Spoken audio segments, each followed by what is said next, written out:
Hello there, ladies and gentlemen. My name is Simon here with another episode of Andor for you. This is episode number 4. Apologies if I sound a bit wheezy. The cold weather has started to hit here in the UK, and the sudden shift is really taking its toll on my body, especially first thing in the morning, which is when these shows come out. It's always a delight to have to get up early to watch Star Wars. Then again, it could be worse because I know it comes out for some of you at midnight and some of you even later at like 2 a.m, 3 a.m. So I'm not going to complain too much about that. So, last week we got the first 3 episodes and, I really enjoyed them. I was a bit, worried. Here comes Zuko just to say hello for the introduction. I was a little worried because a couple of days after, putting out the reaction videos, the kind of engagement was really low, and I was thinking to myself, is this show really going to be that popular? And I wasn't the only one who saw that. There was a lot of people on Twitter who were remarking that, their views, their engagement was much lower than, normal. I was watching Blind Wave, and I think after 6 hours, they only had something like 10,000 views, which is really low for them. And so, there is a general concern there that there's not an audience for this show, even though the first 3 episodes are really good. But what I think it really is that as good as this show is, those first 3 episodes were not exactly super reaction worthy. Like, it was very slow. It was very kind of an intense kind of build up. And it was intentional, So I think that, people probably already a little bit. Yes, there is going to be a lack of a major audience, I think, because it's not a Darth Vader show. It's not an Obi-Wan show. It's a side character from a movie, which, isn't a main Star Wars movie. So, it's harsh to say that, but it's true. So, I think the audience will pick up as time goes on. And as the show starts to pick up, there'll be more people who, become interested in it. But like I say, I really enjoyed those first couple of episodes. I really did. I thought that, the actual world building, getting to see real people, with real motivations, getting to see that corporation, and the kind of sycophants that, work there, that imitate real life people. There are people who feel that loyal to, actual corporations like Amazon, and they do tie in very much to the fascist government of the Imperial era. It's the Empire uses many forms to keep control of the galaxy, whether it's the crime syndicates for the Outer Rim, or the corporations, for I guess what you would consider the middle sector. Because again, that's how governments work. And, we know that in Star Wars, there are corporations that have their own military. That's what the prequels essentially were all about in the first instance. So I've enjoyed the first few episodes. Again, we're building to a bigger kind of set piece here now because we're going to be getting Coruscant. We're going to get to see the early rebellion as it's forming. We're going to get to see Mon Mothma. So, this is where things are really going to, get interesting, you might say. So I'm looking forward to seeing, where we are taken here. So without further ado, let's jump in and let's see what happens in this episode. Do as I say. Calculations. Uh-oh. That's such a cool shot. I love the transition. That's why something like the volume is brilliant, in-ship shots. What's that? Mednog. Mednog? Mednog. Is that a medical drink? Alcohol? Seems to me you have a festive drink? Either I drop you. I fought in Nimban when I was 16. Nimban. 2 years of it. Straight out of prison into the mud. I'm one of 50 Oh, wow. who survived. So he was in the fight Or not we were fighting. that we see in Solo on the other side. You came in as a cook. Oh. You lived because you ran. Oh dear. But you're right about one thing. The Empire had you fighting each other. So he makes up military records like some Republican And you do. congressional candidates. I said I know you. The quarterly payroll for an entire Imperial sector. Wow. So that he knows everyone who's on the Imperial's pay list. Spies, informants. Coruscant! As is your unfinished memorandum of recommendations regarding the problem. My staff is awaiting an assessment from Avala 6's ministerial director. Because they've done such an excellent job so far. This guy is tough to please. I love it. What do we do here? We are healthcare providers. We treat sickness. We identify symptoms. We locate germs, whether they arise from within. They are dressed a bit like outside. medical The longer technicians. we wait to identify a disorder, the harder it is to treat the disease. Do you Sir? elaborate on these added protection requests? This guy is like the type of manager I would hate to have. Proactive measures, sir. Super hands-on. Construction shipments going to Scout. Never happy. He's thinking about taking the ship. Yeah. Something I can help you with? Yeah, he's got his eye on you. Plug him in as a replacement for anyone who goes down along the way. For the next 3 days, if for any reason... Look at me! You want him to leave? Oh. This is what he comes to. Oh, he's getting angry. You've got 3 days. Something feels off, something turns. Someone starts to fold. Where you'll be issued with any personal items that the Imperial inspectors have had time to invent. Oh dear. Certify receipt of said items. You will He's not going to be happy. certify confirmation of the official ISB after action report. The ineptitude and total disengagement for this farce to have reached the full apex of incredulous disaster. That's a hell of a sentence. My files are filled with corporate security fiascos, but this... And you wouldn't like my being here. That's about all I know. She gave him a poncho. We're going to tell them this was my idea. Ooh. I love that sound. They won't be back today. See, from that point of view, they look pretty intimidating.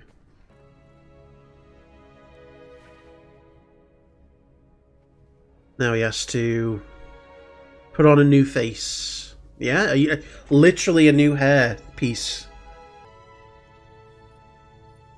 I wonder what his actual role is. Is he a senator? Is he just a rich man? Oh my god, it goes that far. Don't look down. Interesting. There's going to be a lot of internal politics there, which I'm looking forward to. See, these shots are really good. This gives me, like, New Zealand vibes. Ooh. That's like an AK-74U. Who is it? That's what I was gonna ask you. They're actual, like, machine guns, but I'm assuming they're blasters. And Cinta. Nemec's gonna get someone killed. I can just tell. We were short a man. Can I speak with you? Let's get Clem settled in. Good to have you, Clem. We'll take all the help we can get. You're a nice lad, but you're gonna get someone killed. Feed him. And if I had to pick someone who might be a traitor, it would be him. Put the Kerala down again. It wouldn't surprise me if they all end up dying, like, other than Cassian.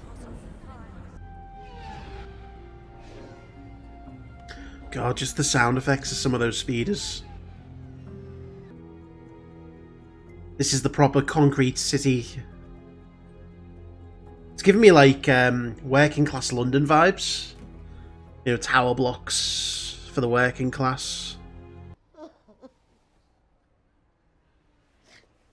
are you staring at? Interesting reaction. I'm feeling that. I want to. Your what? Belief in the cause. When it comes down to it, that's all I need to know. You see the ceremonial variety in many places, but this is the real thing. It's a unique gift for most. No way. That's the Star Killer. For the true aficionado. That's Star Killer's dark side Can I suit. show you something? Timing is excellent. I have something very special that just came in. Come with me. There's gonna be people right now who are going crazy over certain artifacts here, and they have much more knowledge than I do. 1,000 years old.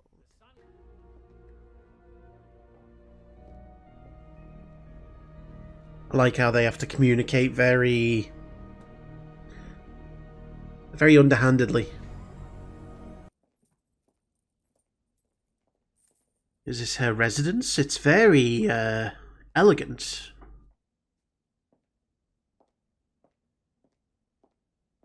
Then again, this is how senators live in the Imperial Core. Your fun friends just cut off their shipping lanes yesterday. It's a bit of an ideological difference between husband and wife. Over the third course. Perhaps you should have a rest. If you make me pay attention, I will, and you won't be happy. Don't do this again. She's like, I will make a fuss. I will embarrass you. It's a suicide run. Exactly. Well, Cassian's going to become an expert in that. Because they know no one's stupid enough to try it. No one but us. Yeah.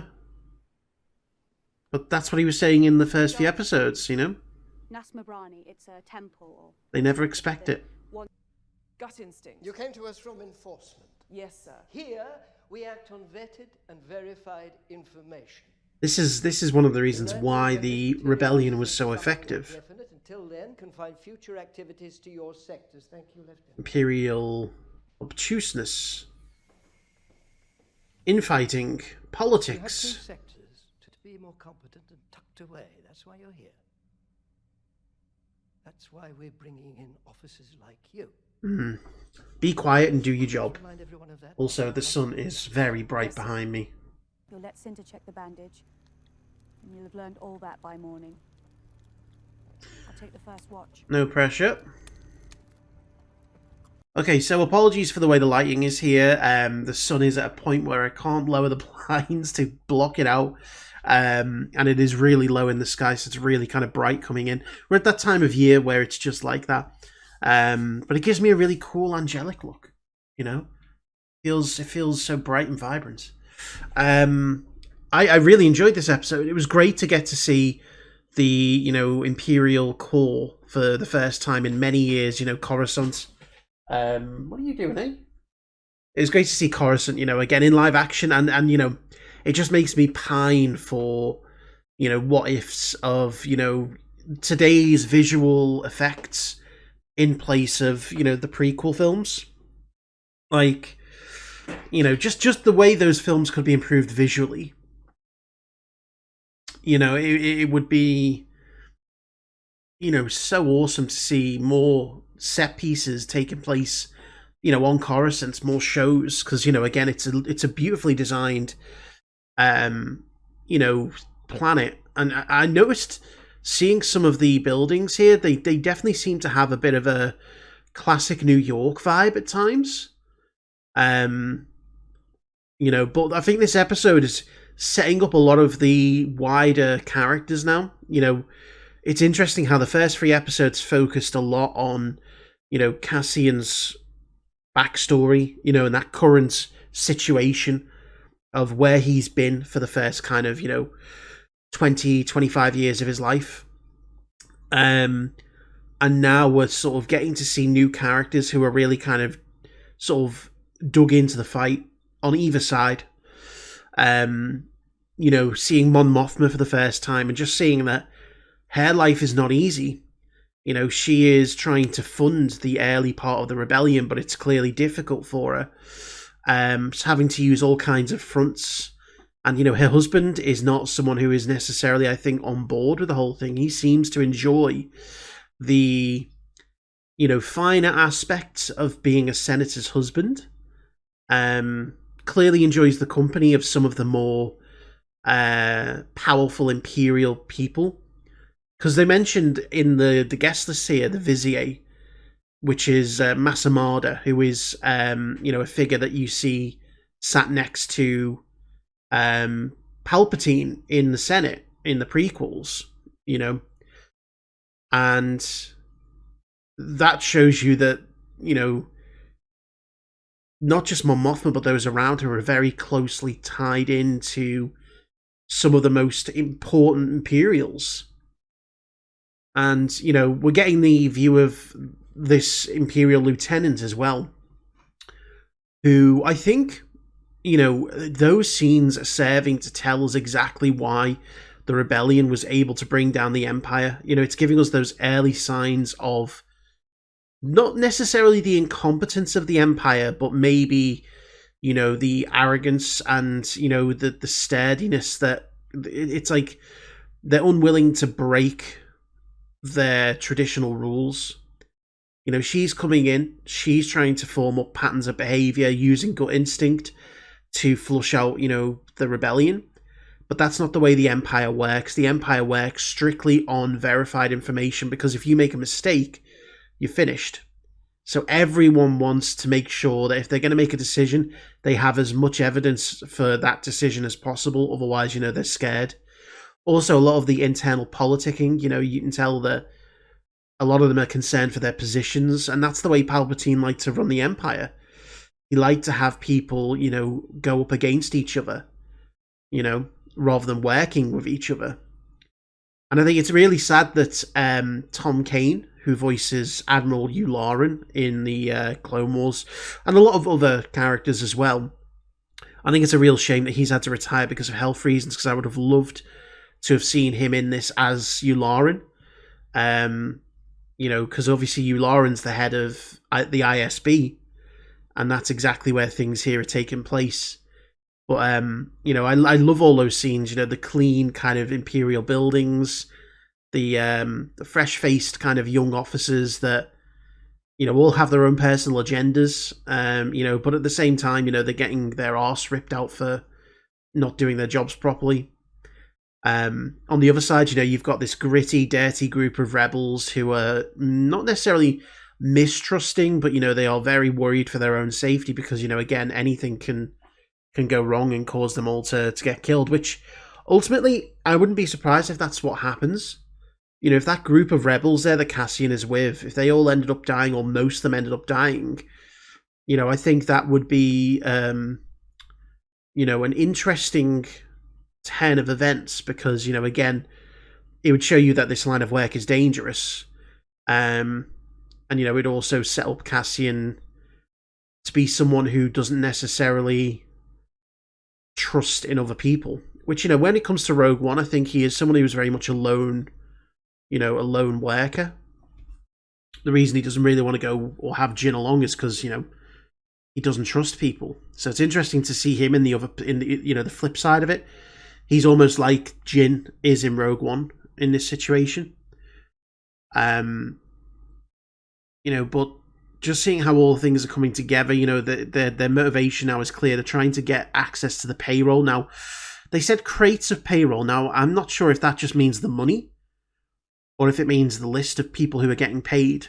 Both would make sense, because obviously money isn't a thing of abundance. You know, they're clearly struggling to get the money, you know, from their sources, i.e. Mon Mothma, to the ground troops.